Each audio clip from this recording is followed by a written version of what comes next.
दोस्तों, किसी मनवादी के द्वारा आरक्षण को लेकर एक बात कही गई थी कि हम इसे खत्म नहीं करेंगे, लेकिन आरक्षण को हम उस स्थिति में ला देंगे जहां पर इसका होना न होना दोनों बराबर हो जाएगा। और आज इस देश में दोस्तों वही स्थिति उत्पन्न हो गई है और अब सिर्फ कहने के लिए आरक्षण रह गया है, क्योंकि आरक्षण को लेकर अभी अभी जिस तरीके से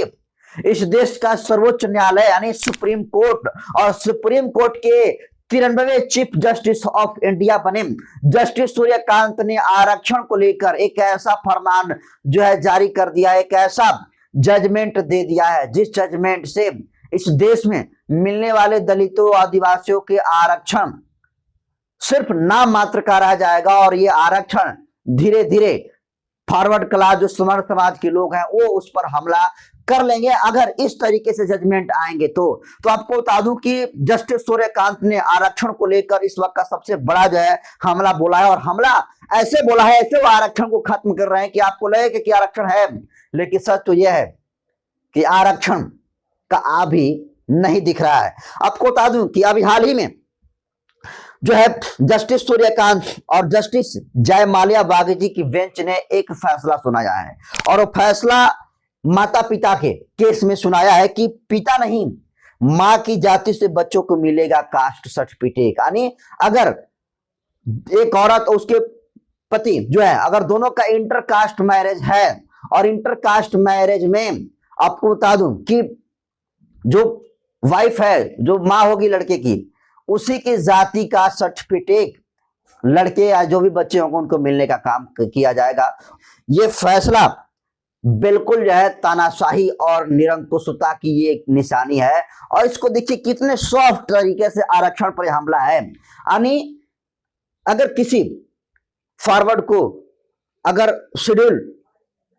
कास्ट की जो रिजर्व सीट है अगर उस पर लड़ना होगा एमपी का चुनाव या एमएलए का चुनाव, तो क्या करेगा कि किसी तरीके से दलित समाज के घर में जाकर शादी करेगा और दलित समाज के घर में शादी करके उस सीट पर अपनी पत्नी को लड़ाएगा और उसके बाद लड़ाने के बाद उसके पेट से जो बच्चा पैदा होगा, चाहे लड़का चाहे लड़की होगा, वो भी जो है शेड्यूल कास्ट होगा। यानी अगर कोई यादव समाज का व्यक्ति है या फिर कोई ब्राह्मण समाज का व्यक्ति है, अगर वो दलित समाज की किसी महिला से शादी कर लिया तो जो बच्चा होगा दोनों से, वो बच्चा की पहचान उसके पिता से नहीं होगी, उसकी माँ से होगी और उसका जाति सर्टिफिकेट जो है उसके माँ की वजह से मिलेगी। अगर माँ शेड्यूल कास्ट रहेगी तो शेड्यूल कास्ट ही उसके बच्चों का, चाहे लड़का हो चाहे लड़की हो, उसका सर्टिफिकेट मिलेगा। तो इसका खतरा यह है दोस्तों कि ऐसे तो तब तो हर एक जितनी सारी रिजर्व सीटें होगी, खासकर चुनाव के भी हम मामले में बात कर रहे हैं, चुनाव भी जहां जहां रिजर्व सीटें हैं वहां पर यादव समाज के लोग, ब्राह्मण भुनियार राजपूत समाज के लोग क्या करेंगे, वो जो है चुनाव जब आएगा तो दलित समाज की किसी महिला से शादी कर लेंगे और दिखावटी रूप में शादी कर लेंगे, उसको लड़ाएंगे और लड़ाकर वो चुनाव जीत जाएंगे। तो ऐसे में तो सिर्फ कहने के लिए वो दलित समाज की महिला रहेगी, लेकिन सब कुछ पावर तो जो उसके हस्बैंड है उसके हाथ में रहेगा ना। तो ऐसे दोस्तों आपको नहीं लगता है कि आरक्षण खत्म हो जाएगा? और ये आरक्षण पर अब तक का सबसे बड़ा हमला है। और सवाल ये भी है कि ये सिर्फ एक चुनाव और रिजर्व सीट के लिए नहीं है। आप शिक्षण संस्थानों में देख लीजिए, जबरदस्ती अगर किसी को रिजर्व सीट से उसको एडमिशन करवाना है और उसका लाभ लेना है किसी नौकरी में, तो किसी तरीके से दलित समाज की महिला से वो शादी करेगा टेम्पोरली और शादी टेम्पोरली करके फिर उसको छोड़ देगा और उसका बच्चा जो होगा उस बच्चे को रख कर वो कहेगा कि बच्चा तो माँ से पैदा हुआ, माँ दलित समाज की थी इसलिए इसको सर्टिफिकेट दलित समाज का ही मिलना चाहिए। और इस तरीके से ये सुप्रीम कोर्ट और जस्टिस सूर्यकांत के द्वारा हमला बोला गया आरक्षण पर। आप समझ रहे हैं, इसी को स्वीट पॉइजन कहते हैं। और ये इस वक्त का सबसे बड़ा दोस्तों आरक्षण पर हमला बतलाया जा रहा है। आपको बता दूं ये जो बयान सुप्रीम कोर्ट ने दिया, ये सुप्रीम कोर्ट का ये जो कार्य क्षेत्र है, इसका अधिकार क्षेत्र नहीं है। भारतीय संसद इस फैसले को बदले और जो निर्णय है आरक्षण पर खतरा का एमपी एमएलए का, उस पर संसद को एक्शन लेना चाहिए। लेकिन जो काम संसद को करना चाहिए वो काम इस देश का सुप्रीम कोर्ट कर रहा है, chief justice of India justice Suryakant कर रहा है। तो ये कैसी तानाशाही है भाई साहब। आपको बता दूं कि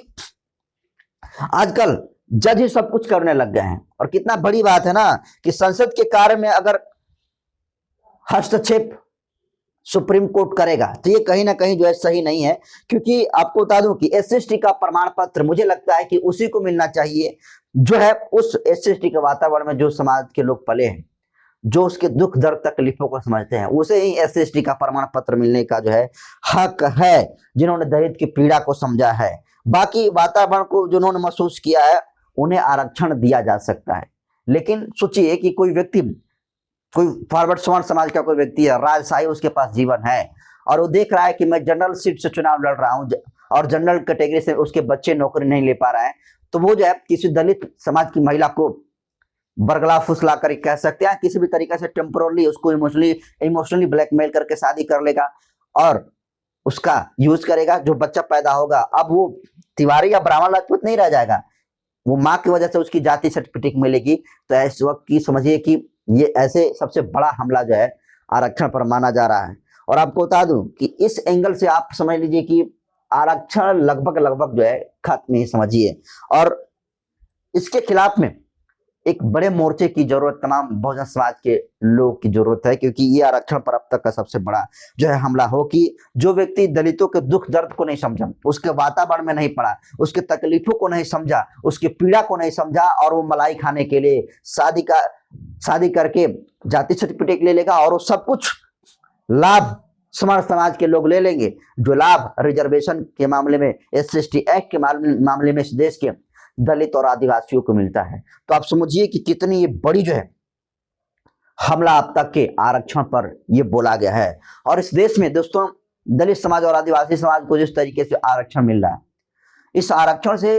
आतंकवादी इस तरीके से आक्रोशित हैं कि लगातार आप देख रहे हैं कि स्वर्ण आर्मी के द्वारा अलग अलग जिलों में विरोध मार्च निकाला जा रहा है SC/ST एक्ट के खिलाफ में, आरक्षण के खिलाफ में। और इनको लगता है कि दलित समाज को लोग अगर आरक्षण नहीं मिलेगा, SC/ST एक्ट नहीं रहेगा, तो फिर ये इस दुनिया में नहीं रह जाएंगे, इनका स्थिति आरक्षण के बिना मछली की तरह हो जाएगा। तो दोस्तों इनका भ्रम है, ये लाख कोशिश कर लें, लेकिन मुझे लगता है कि अगर बहुजन समाज के लोग अगर इस मामले में एक्टिव नहीं होते हैं तो शायद ये फैसला कानून ना बन जाए। ये बहुत बड़ा जो है डर का संकेत है। इसलिए जिस तरीके से सुप्रीम कोर्ट के फैसले आए हैं, और सुप्रीम कोर्ट इसको नहीं कह सकते हैं, सिर्फ एक व्यक्ति का फैसला या दो व्यक्ति का, जिसमें जस्टिस सूर्यकांत है और जस्टिस जयमाल्या बागची की जो बेंच ने जो जजमेंट देने का काम किया है, ये सिर्फ दो व्यक्ति तय करेंगे इस देश के बहुजन समाज के लोगों को किस तरीके से आरक्षण मिलना चाहिए और नहीं मिलना चाहिए। जाति माता पिता की वजह से मिलना चाहिए, माँ की वजह से मिलना चाहिए कि पिता की वजह से नहीं। लेकिन फिर भी जो काम संसद का है और इस पर बिल पास होता है वो भी वोट के अधिकार पर, लेकिन ये काम आसानी से सुप्रीम कोर्ट कर रहा है। तो दोस्तों आरक्षण पर अब तक का बोला गया ये सबसे स्वीट और एकदम स्वीट पॉइजन की तरह हमला बोला गया है। इसको आप कैसे देखते हैं? अपनी प्रतिक्रिया कमेंट सेक्शन में जोड़ दीजिए, इसको ज्यादा शेयर करिए ताकि लोग जो है जागरूक हो।